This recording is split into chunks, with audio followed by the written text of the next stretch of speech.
அனைவருக்கும் வணக்கம். பாரம்பரிய திருவள்ளுவர் குலவம்சம் பிரசன்ன ஜோதிடர் சுப மாரிமுத்து திருப்பூரிலிருந்து இந்த பதிவு உங்களுக்காக. ஐயா வணக்கங்க ஐயா. வணக்கம் ஐயா. ஐயா இப்போது மக்கள் சார்பாக ஒரு கேள்வி இன்றைக்கி நான் கேட்கலான் இருக்கேன். கேளுங்க ஐயா. ஐயா, அதாவது இந்த ஜாதகத்தில் முடக்கு இருக்கு, ஜாதகத்தையும் முடக்கிருச்சு, கண்டிப்பாக அதனால் வாழ்க்கையில் நிறைய பிரச்சனைகள் அப்படின்னு சொல்லி நிறைய பேர் கேட்குறாங்க. கண்டிப்பாங்க ஐயா. இந்த முடக்குங்கிறது என்னங்க ஐயா? அதற்கும் கர்மாவுக்கு ஏதாவது சம்மந்தம் இருக்காங்க ஐயா? ரொம்ப பற்றி சொன்னீங்கன்னா ரொம்ப உதவியாக இருக்குங்க. நல்ல கேள்விங்க ஐயா. இந்த கர்மாவே முதல்ல எங்கேருந்து வருது அப்படிங்கிறது தான் இப்போ நம்ம சொல்ல போகிறோம். இதுவரைக்கும் எத்தனையோ கருத்துக்களெல்லாம் நீங்கள் இந்த உலகத்தில் கேட்டிருப்பீங்க. ஆனால் இந்த பதிவில் நீங்கள் பொறுமையோடு இந்த கருத்தை ஒரு இனிமையோடு நிதானமாக கேட்டிங்கன்னா உங்களுடைய ஊழ்வினை கர்மா எங்கிருந்து உருவாச்சு, இதனுடைய இந்த கர்மானால் நாம் என்ன கஷ்டப்படுறோம், நாம் இந்த பூமியில் பிறக்கிறதுக்கு என்ன வரம் வாங்கி வந்தோம், நம்ம பாவ புண்ணியமெல்லாம் ஜாதக கட்டத்தில் போய் எப்படி எடுக்கிறது, நம்மளுடைய தோஷம்னு சொல்கிறோமே அந்த தோஷம் எப்படி கிரியேட் ஆகுது, நம்ம இந்த பூமியில் பிறக்கும்போது கொண்டு வந்த கர்மாவா, இல்லை கடவுளே நம்மளுக்கு ஒரு தண்டனையாக கொடுத்த கர்மாவா, இல்லை நம்ம இந்த பூமிக்கு வந்ததுக்கு அப்புறம் செய்த கர்மாவா, இது எல்லாத்தையுமே நம்ம பொறுமையாக கேட்கணும்னா கண்டிப்பாக இந்த பதிவை நீங்கள் பொறுமையோடு கேளுங்க. உங்களுக்கு இதில் ஒரு பெரிய ஒரு ரகசியம் ஒன்று அடங்கியிருக்குது. அந்த ரகசியத்தை தான் இன்றைக்கி இந்த உலகத்துக்கு அரங்கேற்றம் பண்ணுறேன். இந்த முடக்கு நம்ம ஐயா கேட்டதில் ஒரு அற்புதமான ஒரு விஷயம் என்ன அப்படின்னு கேட்டிங்கன்னா, முடக்குங்கிறது அந்த காலத்தில் பெரிய திறமையை கட்டி போட்டு வச்சுட்டா நம்மனால் அது இயங்க முடியுமா? முடியாது இல்லைங்களா ஐயா? முடியாது. அப்போது அதே மாதிரி ஜாதக கட்டத்தில் நமக்கு வேண்டிய யோகத்தை கடவுளே நம்மளுக்கு நாம் செய்த பாவத்தினால அது முடக்கி வச்சிருச்சுன்னா அந்த பாவகத்தை அந்த ஜாதகர் அனுபவிக்க முடியுமா? அனுபவிக்க முடியாது. அப்போது அந்த அனுபவிக்க முடியாமல் வெளி உலகத்தில் போய் நம்ம தேடி போன பிறவியில் செய்த பாவத்தை இந்த பிறவியில் நீங்கள் தேடி கண்டுபிடிச்சி வாழ்க்கையில் நீங்கள் எப்போ மேலுக்கு வர்றது? அப்போது அந்த கர்மா 12 ராசி கட்டத்துக்குள்ள 27 நட்சத்திரத்தில் 9 கிரகங்களுக்குள்ள ஒரு பெரிய ஒரு ஆத்துமாத்துமான கர்மா, உங்கள் பூர்வ ஜென்ம கர்மா இதுக்குள்ளே எங்கேயோ ஒரு இடத்துல முடங்கியிருக்குது. இந்த முடக்க மட்டும் உங்கள் ஜாதகத்தில் நீங்கள் கண்டுபிடிச்சிட்டிங்கன்னா ஹைலைட்டாக வாழ்கிறதுக்கு, இந்த உலகத்தில் சுதந்திரமான வாழ்க்கை வாழ்கிறதுக்கு ஒரு மிகப்பெரிய பொக்கிஷம் உங்கள் ஜாதகத்துக்குள்ளேயே இருக்குது. அப்போது அந்த ஜாதகத்துக்குள்ளே நாம் போன பிறவியில் நம்ம கர்மா நாம் என்ன செய்திருப்போன்னு உங்களுக்குள்ளே பெரிய குழப்பம் இருக்கும். என்னங்க ஐயா, நீங்கள் என்ன கர்மா பண்ணிட்டு வந்தீங்க, நாம் போன பிறவியில் நம்ம யாரை ஒரு வதச்சோம், யாரை நம்ம மனசை புண்படுத்தினோம், நம்ம தாத்தாவுக்கு சோறு போட்டோமா, நம்ம பாட்டனுக்கு சோறு போட்டோமா, நம்ம முப்பாட்டனுக்கு சோறு போட்டோமா, நம்ம கொள்ளுப்பாட்டனுக்கு சோறு போட்டோமா, அப்போ நம்ம அப்பாவுக்கு நம்மளை பெற்றவருக்கு நம்ம சாப்பாடு கொடுத்தோமா, இவங்களுக்கெல்லாம் நம்ம சேவை பணிமடைகள் செஞ்சோமா, நம்மளுடைய உறவுகளுக்கெல்லாம் அரவணைச்சு போனோமா, நம்மளுடைய இந்த மாதிரி நாம் இரத்த சம்பந்த உறவுகளை இருந்து தான் இந்த உலகத்துக்கு நம்ம வெளியில் வந்திருப்போம். அப்போது வெளியில் நீங்கள் நிற்கிறீங்க, அப்படியே மேலே போய் பார்த்தீங்கன்னா ஒரு 7 தலைமுறையில் ஒவ்வொருத்தரும் செய்த கர்மாவெல்லாம் நம்ம பிளட்டு ரிலேட்டிவாக இப்போ நீங்கள் கரண்ட்டில் இருக்கிறவங்க கிட்ட தான் டெபாசிட் பண்ணியிருக்கோம். அப்போ இது தெரியாமல் நாம் ஜாதகத்துக்குள்ளே போய் தசாபுத்தி நல்லா தனுங்க இருக்குது, நான் ரொம்ப கஷ்டப்படுறேன், என் ஜாதகத்தில் போய் பார்த்தேன் எல்லா கிரகங்களும் நல்ல வலிமையாக இருக்குன்னு தான் சொன்னாங்க, ஆனால் இன்னும் என்னுடைய கடன் அடையலை, இன்னும் என்னோடய கர்ம தீர்ந்த மாதிரியே தெரியல, எனக்குள்ளே ஒரு தாட்டு என்னமோ நான் ஒரு பின்தங்கின வாழ்க்கையிலே வாழ்ந்துட்டுருக்கேன் அப்படின்னு நீங்கள் சொல்லும்போது, அப்போ இதையெல்லாம் தாண்டி ஒரு கர்மா உங்களுடைய ராசி கட்டத்துக்குள்ளே எங்கேயோ ஒரு பக்கத்தில் ரகசியமாக புதைஞ்சிருக்கு. அப்போது அந்த ரகசியமாக புதைஞ்சிக்கக்கூடிய அந்த முடக்கு தான் இன்றைக்கி இந்த உலகத்துக்குள்ளே நீங்கள் தெரிஞ்சுக்கக்கூடிய விஷயம். அப்போ அந்த முடக்குங்கிறது ஒன்று உண்மை. இந்த உலகத்துக்கு நம்மளை எல்லாத்துலேயும் நல்லா யோசிச்சு பாருங்கள். 12 ராசி கட்டம் இருக்குதுங்களா ஐயா? ஆமாங்க ஐயா. ஆனால் கிரகம் எத்தனை இருக்குதுங்க? 9 தான் இருக்குங்க ஐயா. ஆமாம், 12 ராசிக்கு 12 கட்டத்துக்கு 12 கிரகம் கொடுத்துருக்கலாமல்ல கடவுள். அப்போ ஏன் 3 கட்டத்தை மட்டும் எம்டி பண்ணி மீதி 9 கிரகத்தை வச்சுக்கிறாருன்னா, அப்போ நாம் செய்த 3 தலைமுறை கர்மாவுக்கு அது எந்த கட்டம் பிளாக் ஆகுதோ அந்த கட்டத்துக்குள்ளே ஏதோ ஒரு ரகசியம் இருக்கிறனால தானே எங்கேயோ ஒரு பக்கத்தில் நீங்கள் கண்டிப்பாக கர்மாவில் மாட்டுவீங்கிறது கடவுளே படைச்சு தானே இதை உருவாக்கியிருக்காரு. 12 ராசிக்கு 12 கட்டம் கொடுத்துருந்தா எங்கே நீங்கள் சுற்றி வந்தாலும் ஏதோ ஒரு வீட்டுக்குள்ளே போய் உட்காந்துக்கலாம். ஆனால் ஒரு வீடு சுத்தமாக இருக்குது, ஒரு வீட்டில் 4 கிரகம் இருக்குது, ஒரு வீட்டில் 3 கிரகம் இருக்குது, ஒரு வீட்டில் 5 கிரகம் இருக்குது, ஒரு 3 வீடு 4 வீடு காலியாக இருக்குது. அப்போ எங்கேயோ ஒரு ராசி கட்டத்துக்குள்ளேயே கடவுளுடைய கர்மா விளையாட்டு, அது ரகசிய விளையாட்டு தான். அப்போது இந்த இடத்துல தான் உங்கள் ஜாதகத்தில் முடக்கு இருக்குது. இந்த முடக்கை நீங்கள் எப்படியெல்லாம் அதை ஆராய்ச்சி பண்ணி கண்டுபிடிக்க முடியும் அப்படிங்கிற ஒரு விஷயத்தை தான் இன்றைக்கி நம்ம இந்த உலகத்துக்குள்ளே இதை நுழைக்க போகிறேன். இப்போ அப்பா செய்த பாவம்னு ஒன்று இருக்குமில்லங்க ஐயா, நம்ம அறியாத வயசில் தெரியாதில்ல, அப்பா செய்த பாவம்னு இருக்கும். அப்பாவுடைய சொத்து பிள்ளைக்குத்தானா, அப்பாவுடைய பாவம் பிள்ளைக்குத்தானே, என்னங்க ஐயா? சரி, அப்போ தாத்தா இருக்கிறாரு, தாத்தாவுடைய கர்மா உயிர் எங்கே எழுதி வைக்கிறாருங்க? அப்போது மகனை விட்டுறாரு. அப்போ தாத்தா மாதிரியே முகம் இருக்குது, தாத்தா மாதிரியே அவருடைய நடை உடை பாவனை இருக்குது, அவர் தாத்தாவுடைய ஜீனு தான் அப்படின்னு இவர் சொல்லும்போது, அப்போ தாத்தாவுடைய சொத்து பேரனுக்கு சொந்தம்னா தாத்தாவுடைய பாவம் எங்கே போகுங்க? Very good. அப்போ அப்போது இந்த கர்மா எப்படி டிரான்ஸ்ஃபர் ஆகுதுன்னு உங்களுக்கு தெரியுதா? அப்போ நீங்கள் போன பிறவியில் அந்த தாத்தாவுடைய பேரனை நீங்கள் பிறக்கிறதுக்கு கர்மம் உங்களை செயல்பட வச்சுருக்குது. அதனால் நீங்கள் தாத்தாங்கிறீங்க. அதனால் அந்த கௌரவமாக எங்கள் தாத்தா சம்பாரித்த சொத்து நான் தான் அனுபவிக்கணுங்கிற விதியை நீங்கள் உருவாக்கிறீங்க. அப்போது இந்த ஜாதகத்தில் அந்த ஊழ்வினை தோஷந்தான் ஏதோ ஒரு வழியில் உங்களை கர்மாவை செயல்படுத்துது. அதனால தான் இந்த ஜாதகத்தில் எந்த ஒரு முடக்கை எடுக்கிறதா இருந்தாலும் சூரியன் என்ற நட்சத்திரம் எதுவோ அந்த நட்சத்திரத்துக்கு எந்த வீடு முடக்காகுதோ அங்கே தான் உங்களுடைய கர்மா ஒளிஞ்சிருக்கும். இதுதான் உங்களுடைய பெரிய ஒரு பொக்கிஷமான ரகசியம். சரிங்க ஐயா, இப்போ இதில் நவகிரகங்கள் 9 இருக்கும்போது ஏன் சூரியனை மட்டும் நம்ம இதில் எடுத்துக்கணும்னு நீங்கள் சொல்கிறீங்க? நல்ல கேள்விங்க ஐயா. நீங்கள் கேட்டீங்க பார்த்தீங்களா, 9 நவகிரகம் இருக்கும்போது சூரியனை மட்டும், அந்த சூரியன் என்ற நட்சத்திரம் பிறக்கும்போது அந்த வீடு மட்டும் முடக்காகுன்னு நீங்கள் கேட்டீங்க இல்லையா? இதுதான் அற்புதமான கேள்வி. ஏன் அப்படின்னு கேட்டிங்கன்னா, சூரியன் அப்பாவோட உயிர் கரு போய் அம்மாவுடைய பனிக்கூடத்தில் கர்ப்பத்தில் வச்சு 10 மாதம் 300 நாள் சுமந்து நீங்கள் இந்த பூமிக்கு வெளியில் வரும்போது நீங்கள் என்ன பாவத்தை இவங்க விதைச்சாங்களோ அந்த கர்மாவை வாங்கிட்டு தான் நீங்கள் வெளியில் பிரசவமாகறீங்க. இதுதானே? அப்போ சூரியன் என்ற நட்சத்திரம், அந்த சூரியனுங்கிறது உயிர் கருவல்லவா, அப்பாவுடைய உயிரணுக்கள் அம்மாவுடைய கருவிக்குள்ளே போய் நாம் குழந்தை வடிவத்தில் இருந்து 300 நாள் பாவ உன்னித்த பதிவில் ஏட்டு எழுதி ஒரு ஜாதகத்தை கையில் கொடுத்து பிறந்த உடனே உங்களுக்கு ஒரு ஏட்டை பெரட்டி நீ இப்படித்தான் விதி, இனிமேல் இப்படித்தான் நீ வாழணும்னு சொல்லி உங்கள் கர்மாவை நீங்கள் கர்மாவோடு தானே வெளியில் பிறக்கிறீங்க. அப்போ சூரியன் என்ற நட்சத்திரம் தானே இந்த உலகத்துக்கு ஒரு பெரிய ஒரு மகத்துவம். இப்போ பாருங்கள், விடிய வரைக்கும் நம்ம முழிச்சிட்ருக்குறோம், காலையில் சூரிய உதயமானால் அவங்கவுங்க செயல்படுறோம்.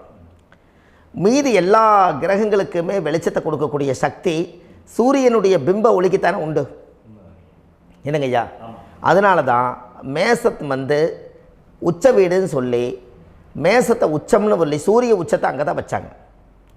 அப்போது அந்த காலச்சக்கரத்துக்கு 5ஆம் இடம் பூர்வ புண்ணியஸ்தானத்தில் போய் சிம்மத்தில் கொண்டு போய் சூரியனை ஆட்சி வீடுன்னு வச்சாங்க.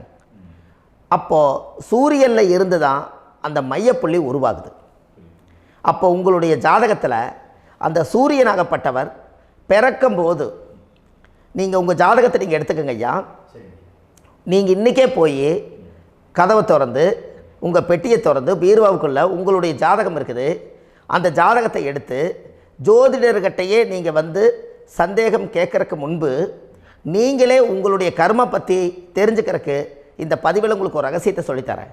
உங்கள் ஜாதகத்தில் இப்போ இது வரைக்கும் ராசி கட்டத்தை நீங்கள் பார்த்துருப்பீங்க, ஆனால் பாதசாரம்னு ஒன்று இருக்கும் இல்லைங்களா?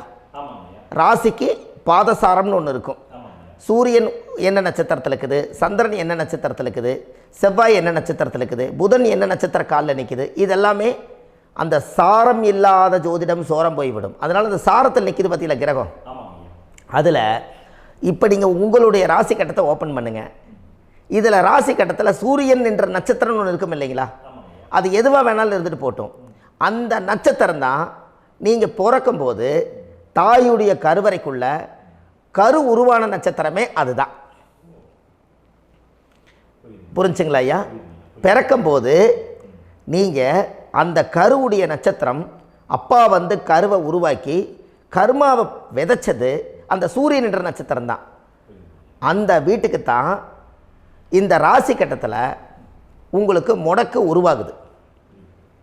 புரிஞ்சுங்களா ஐயா? அப்போது ஒரு ஜாதகத்தில் சூரியன் என்ற நட்சத்திரம் எதுவோ அதுதான் உங்களுடைய கர்மா நட்சத்திரம்.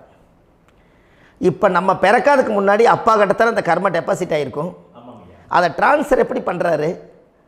அவருக்கு ஒரு கல்யாணம் வச்சு அவர் குடும்ப வாழ்க்கையில் வாழ்ந்து நம்மளோட உயிர் கருவை கொண்டு போய் ஊராம் பொண்ணை கல்யாணம் பண்ணி பொண்டாட்டின்னு எடுத்துக்கொண்டு அந்த பொண்டாட்டிங்கிற உரிமையாகி இவருடைய உயிர் கரு உருவாகி வாரிசுகள் வெளியில் வருது.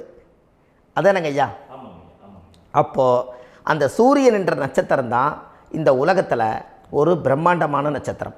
இந்த நட்சத்திரம் உங்கள் மனசுக்குள்ளே ஏதாவது இருந்துச்சுன்னா உங்கள் வீட்டில் ஏதாவது ஒரு நல்ல விஷயங்கள் நீங்கள் பண்ணுறதா இருந்தால் அந்த கர்மா நட்சத்திரம் சூரியனுடைய நட்சத்திரம் இருக்குது பார்த்தீங்களா, அந்த நட்சத்திரத்தில் எந்த ஒரு சேவைகளும் செய்யக்கூடாது.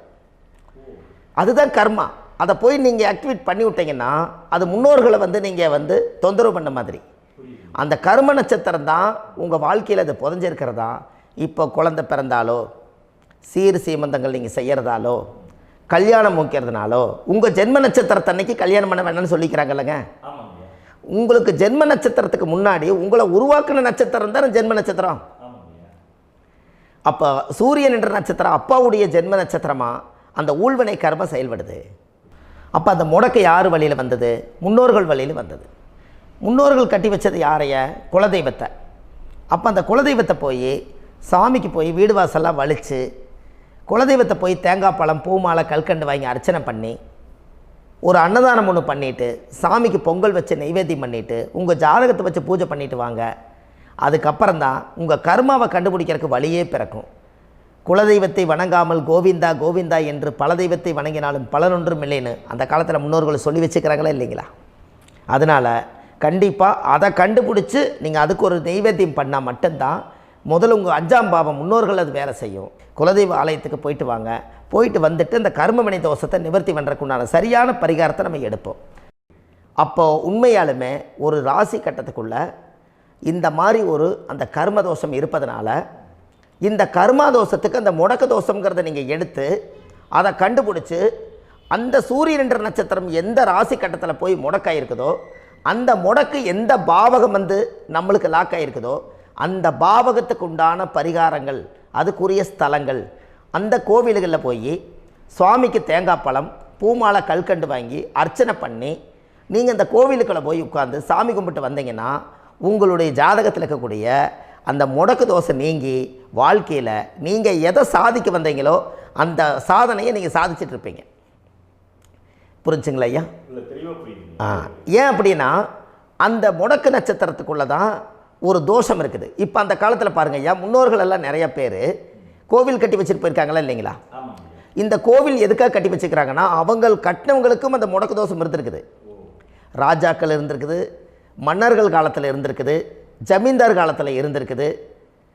இப்போ அவங்களுடைய அமைப்புகள் எல்லாமே முன்னோர்கள் என்னமோ அறியாமல் தெரியாத தன்னடக்கம் இல்லாத ஒரு கர்மாவை இவங்க செஞ்சிட்டாலும் அதுக்குரிய பரிகார ஸ்தலங்களை கொண்டு போய் அந்த காலத்திலே ஜாதகம் பார்த்து நம்ம வந்து முன்னோர்களுடைய பாவத்தை நாம் செய்த பாவத்தையும் தீர்த்துட்டு நமக்கு கீழே அடுத்த சந்ததிகள் அடுத்த தலைமுறைகள் வந்தாலும் இந்த கோவில்களுக்கு வந்து விளக்கு போட்டு சாமி கும்பிட்டு இந்த மண்ணை மிதிச்சுட்டு போனால் அன்னையோடு அந்த கர்மா தீருங்கிறது அந்த காலத்திலேயே முடக்க தோஷ பரிகாரத்தை கோவில் வழியில் அந்த காலத்தை திசை திருப்பி வச்சுருக்காங்க. அப்போ நீங்கள் கோவிலுக்கு போகாமல் கண்டிப்பாக இந்த பரிகாரத்தை நீங்கள் உடைக்க முடியாது. ஏன் உடைக்க முடியாதுன்னா இப்போ நீங்கள் எத்தனை வருஷம் வாழ்கிறீங்க ஐயா? 120 வருஷமே வச்சுக்கோங்க. சூரியன் திசை 6 வருஷம், சந்திரன் திசை 10 வருஷம், செவ்வாய் திசை 7 வருஷம், ராகு திசை 18 வருஷம், குரு திசை 16 வருஷம், சனி திசை 19 வருஷம், புதன் திசை 17 வருஷம், கேது திசை 7 வருஷம், சுக்கிரன் திசை 20 வருஷம். இப்போ நான் சொன்ன டோட்டலெல்லாம் கூட்டிங்கன்னா 120 வருஷம் வரும். இது ஒரு மனிதர் பிறந்து பூரண ஆயுளோடு வாழ்ந்தால் இந்த 120 வருஷம் வாழ்ந்தால் அவர் இந்த பூலோக பதவி விட்டு சிவலோக பதவி போயிடுவார். அதுக்கு பேர் தான் பூரண ஆயுள் என்று பொருள். அப்போ இந்த பூரண ஆயுளை வாழ்ந்தவருக்கு 120 வருஷம். கோயில் எத்தனை வருஷம் வாழுதுங்க ஐயா? கோயில் பழங்காலத்து கோயிலெல்லாம் எத்தனை வருஷம் வாழுதுங்க?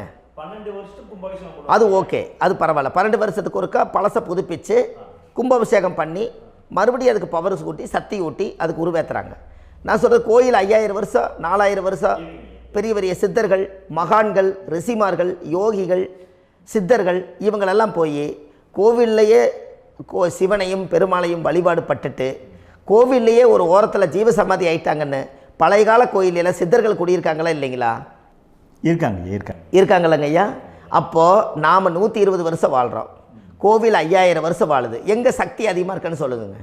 கோவிலில் தாங்க ஐயா. கோயில் தான், அதில் ஒன்றும் மாற்றம் இல்லைங்களே. கோயில் தாங்க. அப்போ கோவிலில் தான் அந்த சக்தி இருக்குதுன்னு நீங்கள் சொல்கிறீங்க. அப்போ உங்களுடைய கர்மாவை உடைக்கிறதுக்கு 120 வருஷம் பெருசா 5000 வருஷம் பெருசான்னு சொல்லுங்கள்? 5000 தாங்க. அப்போ 5000 வருஷம் உள்ள அலைகள் வந்து எத்தனை அந்த சிவனுக்கு இப்போ சிவன் கோயிலே உங்களுக்கு முடக்கு தோஷத்துக்கு ஒரு கோயில் வருதுன்னு வச்சுக்கோங்க. அந்த கோவிலில் எத்தனை முடக்குகளுக்கு உண்டான கோவில்கள், எத்தனை பழங்களை ஊற்றி சாமிக்கு அபிஷேகம் பண்ணியிருப்பாங்க, எத்தனை பால் கூட ஊற்றிருப்பாங்க, பன்னீர், தேன், இளநீ, மஞ்சள் நீர், திருமஞ்சனம், அபிஷேகம், பொங்கல், நைவேத்தியம் இத்தனையும் செஞ்சு அந்த சிவனை வந்து சிவனாக பார்த்து அந்த கருவறைக்குள்ள ஒரு கிராணங்கள் வரும்போதும் கூட பாதுகாப்பு பண்ணி வச்சு நல்ல சக்தியோடு அந்த கருவறையை புத்தியோடு அவங்க வேலை செஞ்சு அந்த காலத்தில் வச்சுருக்காங்களா இல்லைங்களா? அப்போது நம்ம வீட்டை அவ்வளோ சுத்தமாக வச்சுருக்க முடியுமா? என்னதான் வாஸ்து இருந்தாலும் முடியாது இல்லைங்களா? அப்போது அவ்வளவு ஒரு பவர்ஃபுல்லான கோவில் அந்த முடக்கு தோஷத்துக்குள்ளே ரகசியமாக அந்த கோயில் அடங்கியிருக்குது. உங்கள் ஜாதகத்துக்குள்ளே உண்மையாலுமே ஊழ்வினை கோயில், கர்மவினை கோயில் அதுக்குள்ளே இருக்குது. அந்த ஜாதகத்தை கணிச்சு பார்த்தா கரெக்டாக உங்களுடைய ஜாதகத்தில் அப்பாவுடைய கருவறையிலேருந்து உயிர் உருவாகிற நேரத்தில் இருந்து இப்போ வரைக்கும் நீங்கள் கரண்ட்டில் வாழ வரைக்கும் அந்த கர்ம கூட வர்றதை ஒரே ஒரு இடத்துல போனால் மட்டும்தான் விட்டுட்டு வர முடியும். அது எந்த வீடு அப்படின்னு கேட்டால் உங்களுக்கு வந்து அப்பாவுடைய கர்மா வழியில் போய் அந்த கோவில் பழையகால கோயில், பழையகால தெய்வங்கள், அந்த கோவில் தான் உங்கள் ஜாதகத்துக்குள்ள ரகசியமாக இருக்கும். அது ஏன் இந்த பதிவில் உங்களால் சொல்ல முடியாது அப்படின்னா, இந்த பதிவில் ஏன் உங்க சொல்ல முடியாதுன்னா உங்கள் ஜாதகம் தெரியாமல் என்ன கோயிலை நீங்கள் சொல்லுவீங்க? இப்போ பொதுவாக ஒரு நட்சத்திரத்துக்கு ஏதோ ஒரு கோவிலை அவங்க சொல்லி நீங்கள் போயிட்டு வர்றீங்கன்னு வச்சுக்கோங்க. ஆனால் அது வேலை செய்யலைன்னா நம்மளுக்கு என்னங்க இவ்வளோ கஷ்டப்பட்டு போய் அதை பலனடையிலேன்னு கேள்வி கேட்டக்கூடாது. உங்கள் ஜாதகத்தை நீங்கள் கொண்டாங்க, உங்கள் டேட் ஆஃப் பர்த் டயத்தை போட்டு ஜாதகத்தை கணிச்சு நீங்கள் சூரியன் என்ற நட்சத்திரத்துக்கு உங்களுடைய கர்மவினை கோவில் யார், உங்களுடைய முடக்கு யார், ஊழ்வனை தோஷத்துக்கு உண்டானவர் யார், தாய் வழி கர்மா யார், தந்தை வழி கர்மா எது, நீங்கள் பிறக்கும்போது வந்த கர்மா என்ன, இது எல்லாம் கணிக்காமல் பொதுவாக ஒரு கோயிலில் போய் நீங்கள் பாட்டுக்கு சாமி கும்பிட்டு வந்தால் பலன் எப்படி கிடைக்கும்? கண்டிப்பாக கிடைக்காதுங்க ஐயா. என்னங்க ஐயா? அது தெரிஞ்சு பண்ணாதான் சரியா? ஒரு டாக்டர்கிட்ட போகிறீங்க, என்னை அப்படியே ஸ்கேன் பண்ணி ஒரே ஒரு மாத்திரை கொடுங்கன்னு கேட்டால் டாக்டர் கொடுப்பாருங்களா? அவர் என்ன பிரச்சனை இருக்குதோ அதை முதல்ல கண்டுபிடிச்சி ஸ்கேன் பண்ணி பார்த்து ரிப்போர்ட் எடுத்து அது மூலியமாக தான் கொஞ்சம் எடுத்து ஐயா உங்களுக்கு இந்த பிரச்சனை, இதுக்கு தீர்வுக்கு இதுக்குண்டான மெடிசன், இது இப்படித்தான் சாப்பிடணும்னு அது முறையாக சொல்லி அந்த உயிர் வாழ வைக்கிறாரு டாக்டர். அவர் ஒரு தெய்வ வடிவத்தில். கரெக்டுங்களா ஐயா? அப்போ உங்களோட கர்மா எங்கே செயல்படுது அப்படின்னா இந்த முடக்க நீங்கள் இந்த பதிவில் தெரிஞ்சுக்கங்க. அதுக்குரிய நட்சத்திரம் என்னன்னு தெரிஞ்சு வச்சுங்க. உங்கள் ஜாதகத்தில் சூரியன் என்ற நட்சத்திரத்தை எடுத்துக்கங்க. அந்த வீட்டுக்கு முடக்க இந்த பதிவில் எந்த வீடு லாக் ஆகிருக்குதுங்கிறத நான் உங்களுக்கு இந்த வீட்டில் சொல்கிறேன். அந்த வீட்டு நீங்கள் பாருங்கள், உங்களுடைய லக்கணத்துக்கு அது எந்த வீடு. இப்போ லக்கணத்துக்கு ஒரு 7வது வீடுன்னே வச்சுக்கோங்க. அப்போ லக்கணத்துக்கு 7வது வீடே முடக்கு. அப்படி ஒரு முடக்கு ஆகிப்போச்சுன்னா ஒரு ஜாதகத்தில் லக்கணம் தான் 1, 7ஆம் இடம்ங்கிறது மனைவி ஸ்தானம். ஒரு ஆணுடைய ஜாதகத்துக்கு 7ஆம் இடம் தான் மனைவி. அவருக்கு நல்ல மனைவி அமையாமல் ஆடம்பரம் இருந்தும் வீடு அரண்மனை மாதிரி இருந்தும் அந்த மனைவியை ஒரு சந்தோஷமாக அவர் அனுபவிக்க முடியாது. புரிஞ்சுங்களா ஐயா? சந்தோஷமாக அனுபவிக்க முடியாது. ஏன் அப்படி? 7ஆம் இடத்துல தான் அவரோட கர்மா உட்கார்ந்துருக்குது. கரெக்டாக சொன்னீங்க. 7ஆம் இடத்துல தான் அந்த கர்மா உட்கார்ந்துருக்குது. அப்போ அந்த 7ஆம் இடத்துல இருக்கக்கூடிய அந்த கர்மா போன பிறவியில் நீ மனைவிக்கு சோறு போடாமல் மனைவியை கட்டி வச்சு அடிக்கிறதும், மனைவியை துன்புறுத்துறதும், அந்த மனைவி இருக்கவே இன்னொரு வாழ்க்கைக்குள்ளே போகிறதும், இங்கே வாழ வேண்டிய தாம்பத்திய சந்தோஷத்தை கொண்டு போய் இன்னொரு இடத்துல கொடுக்கறதும், தெரிஞ்சிருந்தே நம்மளுடைய மனசுக்குள்ளே திருடுத்தனமாக வாழ்கிறதும், இது எல்லா கர்மாவும் போன பிறவியில் நாம் செய்த ஊழ்வினை கர்மா தான் உங்கள் ஜாதகத்தில் 7ஆம் இடம் முடக்கு. அப்போ அந்த 7ஆம் இடம் முடக்கா இருந்துச்சுன்னா கண்டிப்பாக உங்கள் ஜாதகத்தில் நீங்கள் என்ன அனுபவிச்சிட முடியும்? நல்ல நண்பர்கள் கிடைக்க மாட்டாங்க, நல்ல ஒரு பார்ட்னர்ஷிப் அமையாது, நல்ல ஒரு நட்பு வட்டங்களில் எதையும் அனுபவிக்க விடாது, ஒரு அங்கீகாரமான உறவுகளில் போய் நம்ம ஸ்ட்ராங்காக நிற்க முடியாது. 7ஆம் இடம் என்பது தாம்பத்திய வாழ்க்கை, பூர்த்தி இல்லாத வாழ்க்கையாக இருக்கும். இப்படியெல்லாம் அந்த ஜாதகத்தில் ஒரு பொதுவாக ஒரு ஜாதகத்தில் 7ஆம் பாவம் முடக்காயிட்டால் இந்த கர்மாவை அவர் அனுபவிச்சுக்கிட்டே இருப்பார். இது எப்போத்தான் அதுக்கு ஒரு தீர்வு வேணுங்கய்யா? அந்த கோயில் எதுன்னு நீங்கள் கரெக்டாக சொன்னீங்க. இப்போ இது மனிதனால் செயல்படுது. மனிதர்கள் தான் கோயிலை கட்டி வச்சாங்க. தெய்வத்தை விட ஒரு காலத்தில் மனிதர்களுக்கு மகிமை ஜாஸ்தி. ஏன்னா சாதாரண ஒரு மண் பூமியாக இருந்த இடத்த மனிதர்கள் தான் கோயில் கட்டி ஒரு மகிமைப்படுத்தி புண்ணியம் பண்ணி வச்சாங்க. மனிதர்களுக்கு சக்தி அதிகம்தான், ஆனால் பிரபஞ்சத்துக்கு அதை விட சக்தி அதிகம் அல்லவா? ஐயா, நீங்கள் கோவிலுக்கு போய் அந்த கர்மா உடைக்கிறதுக்கு கோவிலில் சக்தி இருக்குது, ரைட்டு. ஆனால் நம்ம வீட்டுக்கும் கோயிலுக்கும் ஒரு மிகப்பெரிய தொடர்பு என்னென்னா, அந்த கோயில் கட்டுறவங்க எல்லாமே பழைய காலத்து கோயிலெல்லாம் பாருங்கள், பஞ்சபூதத்தை வச்சு கட்டியிருப்பாங்க. பஞ்சபூதத்தை வச்சு தான் கட்டுவாங்க கோயில். அது உங்களுக்கு தெரியணும் இல்லைங்களா? பஞ்சபூதம்னா நீர், நெருப்பு, காற்று, பூமி, ஆகாயம். இந்த பஞ்சபூதத்தினுடைய சக்திகள் எல்லாம் ஒரே நேர்கோட்டுக்கு என்னைக்கு வருதோ அன்னைக்கு தான் அந்த கோவிலுடைய பாலக்கால் போட்டு 1000-2000 வருஷம் நிலச்சி நிற்கிறது. காரணம், இந்த பிரபஞ்சத்தில் பஞ்சபூதம் எப்படி நிலச்சி நிற்குதோ அதுபோல் 5000 வருஷம் நிற்கிறதுக்கு அந்த பஞ்சபூத சக்தி வச்சு தான் சாமி சிலையை பிரதிஷ்டை பண்ணி வச்சுருப்பாங்க. அதனால தான் இந்த கோயில்கள் எல்லாம் 5000 வருஷமாயும் எத்தனையோ கிராணங்களை எல்லாம் தப்பிச்சிருக்கிறதுக்கு காரணம். அப்பேற்பட்ட புண்ணிய ஸ்தலம் உங்களுக்கு எதுன்னு தெரியணும் அல்லவா? என்னங்க ஐயா?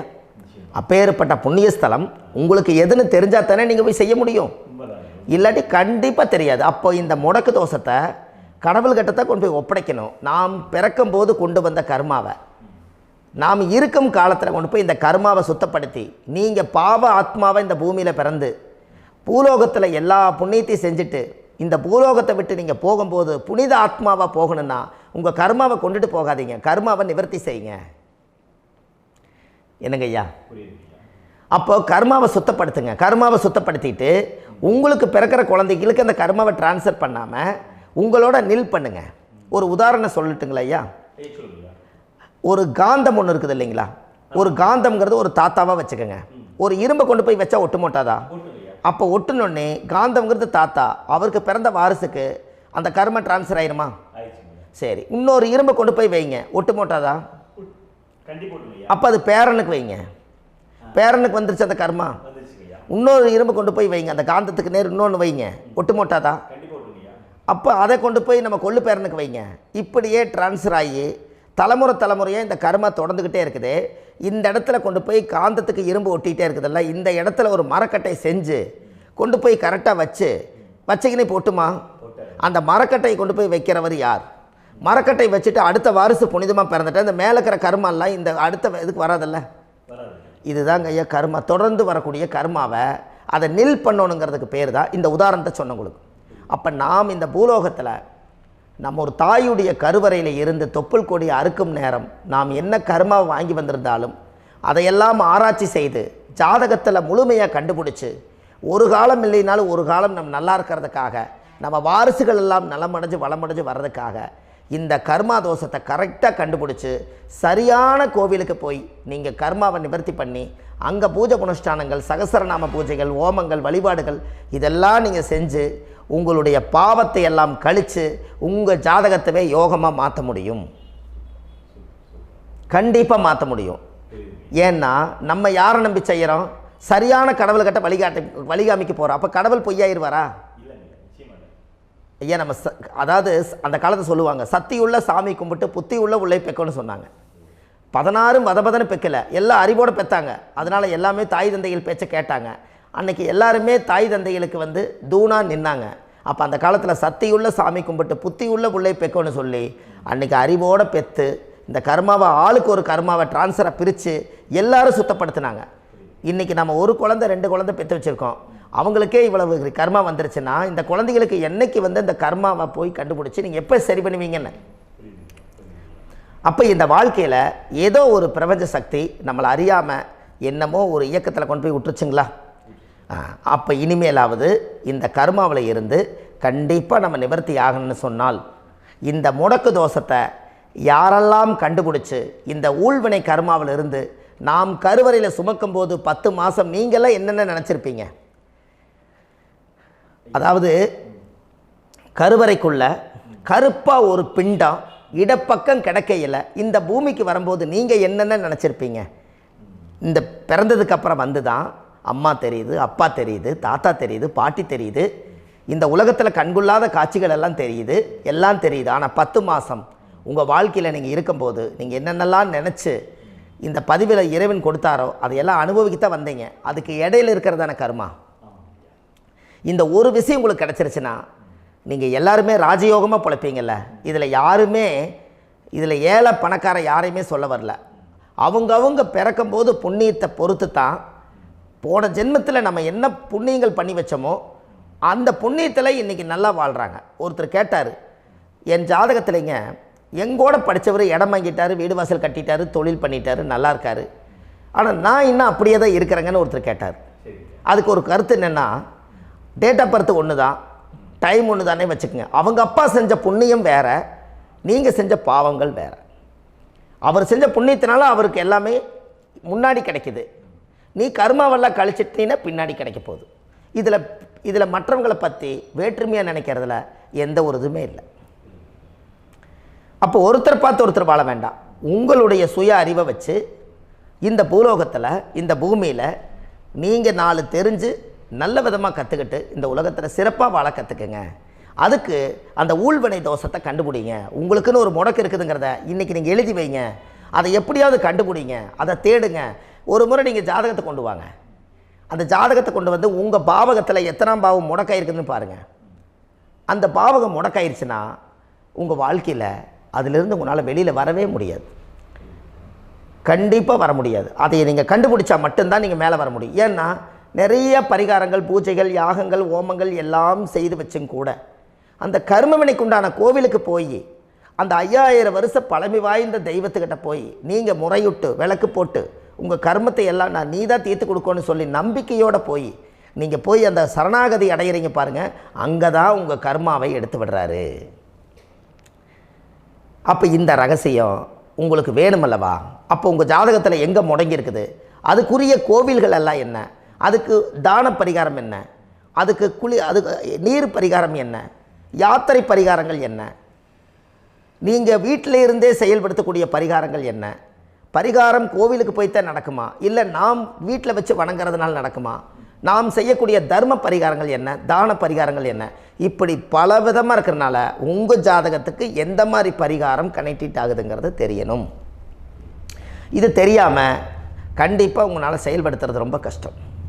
இதனால் இதை நீங்கள் தெரிஞ்சுக்கணும்னா இப்போ நம்ம பாருங்கள், நீங்கள் அந்த தெரிஞ்சுக்கிட்டாலே உங்கள் வாழ்க்கையில் ஒரு டைம் தான் நீங்கள் தெரிஞ்சுக்க போகிறீங்க. உங்களுடைய கர்மா என்ன, நீங்கள் எங்கே செயல்பட்டு போயிட்டுருக்கிறீங்க, உங்கள் போகிற பாதை சரியா இல்லை அந்த பாதையில் முள்ளு கல் இருக்குதா, இது எல்லாம் உங்களுக்கு தெரியலனா இந்த முடக்கை கண்டுபிடிக்கக்கூடிய சக்தி வாய்ந்த இந்த கர்மாவை நிவர்த்தி பண்ணுறதுக்கு வழிகள் இருக்குது. அதனால் நீங்கள் கண்டிப்பாக இந்த முடக்கை தெரிஞ்சுக்கணும். இந்த முடக்கு ராசினா என்ன உண்மையாலுமே உங்கள் வாழ்க்கையில் நீங்கள் தெரிஞ்சு இனிமேல் உங்கள் வாழ்க்கையில் இதுவரையிலும் கர்மாவுக்குள்ளேயே கஷ்டப்பட்டீங்க, வழி தெரியாமல் கண்ணை கட்டி காட்டில் விட்ட மாதிரி இருந்தீங்க. இனி அப்படி இருக்க வேண்டாம். உங்கள் ஜாதகத்தில் 12 ராசி கட்டத்தில் 9 கிரகம் போகும், மீனி 3 கிரகம், 3 கட்டம் உங்களுக்கு எங்கேயோ ஒரு பக்கத்தில் 3 கட்டம் எம்டியாக தான் இருக்கும். கரெக்டுங்களா? அது இல்லாமல் ஒரு ஜாதகம் பிறக்காது. ஏன்னா 9 கிரகத்துக்கு 9 கணக்கு போட்டால் 3 கட்டம் எம்டியாக தான் நிற்குது. அந்த கட்டத்துக்குள்ளே எந்த நட்சத்திரத்தில், எந்த சாரத்தில், எத்தனாவது டிகிரியில், எத்தனாவது பாதசாரத்தில், எத்தனை வெகுளையில், எத்தனை செகண்டுக்குள்ளே இந்த கர்மா உள்ளே புகுந்து உங்களை செயல்படுத்துதுங்கிறத கண்டிப்பாக உங்கள் ஜாதகத்தை கொடுங்க. பார்த்து இந்த விஷயத்தை சொல்கிறேன், நீங்கள் அந்த இடத்துக்கு போய் நிவர்த்தி பண்ணிவிட்டு உங்கள் வாழ்க்கையில் கொஞ்சம் காலம் வாழ போகிறீங்க. பாருங்கள், பிறந்ததுலேருந்து 20 வருஷத்துக்குள்ளே இளமையாக வாழ்கிறீங்க, குழந்தையாக வாழ்கிறீங்க. 20லேருந்து 40 வயசுக்குள்ளே தான் உங்களுக்கு ஒரு பொண்ணை பார்த்து கல்யாணம் பண்ணி ஒரு கரு உருவாக்குறீங்க. அதுக்கப்புறம் 40லேருந்து 60க்குள்ளே குழந்தை பெற்று கடமை முடிச்சிடுறீங்க. 60 வயசுக்கு மேலே ரிட்டையர்ட் ஆகிடுறீங்க. இந்த 20க்கும் 60க்கும் இல்லாத 20லேருந்து இந்த 40 வயசுக்குள்ளே உங்களோட தேடல் என்னவோ அது வாழ வேண்டிய சுகபோகமான வாழ்க்கை எல்லாமே அந்த 40க்குள்ளே தான் இருக்குது. இந்த 40க்குள்ளே இருக்கக்கூடிய வாழ்க்கையை இந்த கர்மா தெரியாமல் காலத்தை வீணாக்க வேண்டாம். வாழ வேண்டிய வயசில் நீங்கள் வாழணும். அதுக்குரிய கர்மாவை நீங்கள் சுத்தப்படுத்துங்க. எப்படியெல்லாம் நீங்கள் சந்தோஷமாக வாழ்கிறீங்கன்னு எனக்கு ஒரு தகவல் கொடுங்க. வேறு லெவலில் நீங்கள் இருப்பீங்க. கண்டிப்பாக இந்த பதிவில் உங்களுக்கு நான் இந்த விஷயத்தை கொடுக்க போகிறேன். இந்த முடக்கு நட்சத்திரங்கள் என்ன அப்படிங்கிறத இந்த பதிவில் நீங்கள் ஒரு நோட் ஒன்று எடுத்துக்கோங்க, குறித்து வச்சுக்கோங்க. இதில் இருந்து அவங்கவுங்களுக்கு முடக்கு நட்சத்திரம் என்னங்கிறத இந்த பதிவில் நான் உங்களுக்கு கொடுக்குறேன். இந்த வீடு தான் அது முடக்குங்கிறத சொல்கிறேன். இதையெல்லாம் நீங்கள் தெரிஞ்சு உங்கள் ஜாதகத்தவே நீங்கள் முடக்கு எடுத்து கண்டிப்பாக உங்கள் வாழ்க்கையில் நீங்கள் நல்லா இருப்பீங்க. அதுக்கு ஒரு நோட் எடுத்து வச்சுக்கோங்க. இது வரைக்கும் கர்மாவை பற்றி நம்ம பேசினோம். உங்கள் ஜாதகத்தில் சூரியன் என்ற நட்சத்திரத்துக்கு தான் முடக்குன்னு சொன்னீங்களே, எந்த வீடுங்கிற ரகசியத்தை இன்றைக்கி நம்ம எல்லோரும் தெரிஞ்சுக்கலாமா? இத்தனை காலமாக நீங்கள் தெரிஞ்சுக்காத ஒரு ரகசியத்தை இன்றைக்கி உங்கள் ஜாதக கட்டத்தில் நீங்களே முடக்க கண்டுபிடிச்சி அதுக்குண்டான பலனை தேட போகிறீங்க. அந்த தேடல் தான் உங்களை கொண்டு போய் உட்கார வைக்க போகுது. ஒரு உதாரணம், உங்கள் ஜாதகத்தில் பாதசாரம் இருக்குது அல்லவா? அந்த பாதசாரத்தில் சூரியன் என்ற நட்சத்திரம், சூரியன் நின்ற நட்சத்திரம் பாதசாரத்தில் கரெக்டாக எடுங்க. சூரியன் என்ற நட்சத்திரம் சதய நட்சத்திரமாக இருந்தால் அது உங்களுக்கு துலா ராசி வீடுது, அது முடக்கு ராசி. உங்கள் வாழ்க்கையில் உங்கள் லக்னத்துக்கு அது எத்தனாம் பாவகமோ அந்த பாவகத்தை அது முடக்கி வச்சிருச்சு, அதுதான் கர்மா. அந்த கர்மாவில் இருந்து உங்களால் வெளியில் வர முடியல. அப்போ இதில் ஏதாவது நம்ம ஒரு சூட்சமத்தை இதில் ரெடி பண்ணமல்லவா? உங்கள் வாழ்க்கையில் நீங்கள் நல்லா இருக்கணுமல்லவா? அப்போ ஏதோ ஒரு வழியில் உங்களுடைய கர்மாவை நிவர்த்தி செஞ்சால் தான் நீங்கள் நல்லா இருக்க முடியும். அப்போ அதுக்குரிய சில பரிகாரங்கள், அதுக்குரிய சில வழிமுறைகள் இதெல்லாம் நம்ம செய்து தான் அந்த தோஷத்தை நம்ம நீக்கணும். பூரட்டாதி நட்சத்திரத்தை பற்றி அடுத்த பதிவில் நம்ம பார்ப்போம். நம்ம ஆன்லைன்லேயே ஜாதகம் பார்க்குறோம். உங்கள் date of birth, time, place கொடுத்தீங்கன்னா போதும். உங்களுக்கு ஜாதகத்தை கணிச்சு ஃபோன்லேயே உங்களுக்கு கர்ம ராசி கண்டுபிடிச்சி உங்களுக்கு உண்டான கர்ம பரிகாரத்தை சொல்லி உங்கள் வாழ்க்கையில் ஒரு வெளிச்சத்தை கொண்டு வர்றதுக்கு என்றைக்கும் உங்களுக்கு உறுதுணையாக இருப்பேன். நீங்கள் கண்டிப்பாக இந்த பதிவுகள் எல்லாம் இது உங்களுக்காகத்தான். இது அதிகாலை நேரத்தில் பிரம்ம முகூர்த்தத்தில் இந்த பதிவை உங்களுக்கு முழுமையாக சமர்ப்பணம் பண்ணுறேன். இதை இதை வழி நடத்தி இதைய எப்படியெல்லாம் இந்த முடக்கை கண்டுபிடிச்சி இப்படியெல்லாம் பேச வச்சு அழகு பார்க்க நம்ம முன்னோர்களுடைய ஆசீர்வாதமும் இந்த முடக்கை கண்டுபிடிச்ச குருமார்களும் அவங்களுடைய குடும்ப பாரம்பரிய வம்சாவளிகளும் எல்லாருமே நல்லா இருக்கணும். அதுக்காக இந்த நேரத்தில் நான் அடியேன் சுப மாரிமுத்தாக இருந்து திருப்பூர்லேருந்து இந்த பதிவை உங்களுக்கு நான் கொடுக்குறேன். கண்டிப்பாக இந்த முடக்கு கோயிலுக்கு, இந்த முடக்கு தோஷத்துக்கு உண்மையான பரிகாரங்கள், எளிமையான பரிகாரங்கள் நீங்களே வாழ்க்கையில் செஞ்சு ஆதிகால பரிகாரங்கள் உங்கள் மனசுக்குள்ளே இருக்குது.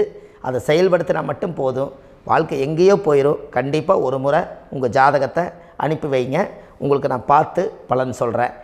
இன்றைக்கி நான் கொடுத்த பதிவுகள் எல்லாம் உங்களுக்கு ரொம்ப பயனுள்ளதாக இருந்திருக்கும். உங்களுக்கு இது வரைக்கும் எத்தனையோ கர்ம வினைகளை பற்றி தெரியாமல் இருந்திருப்பீங்க. இந்த பதிவில் நிறைய கேட்டு தெரிஞ்சுக்கிட்டீங்க. இதெல்லாம் வாழ்க்கையில் ரொம்ப முக்கியமான பரிகாரங்கள், எளிமையான பரிகாரங்கள். நேராக நீங்கள் கடவுளைத்தான் கெட்டியாக பிடிக்க போகிறீங்க.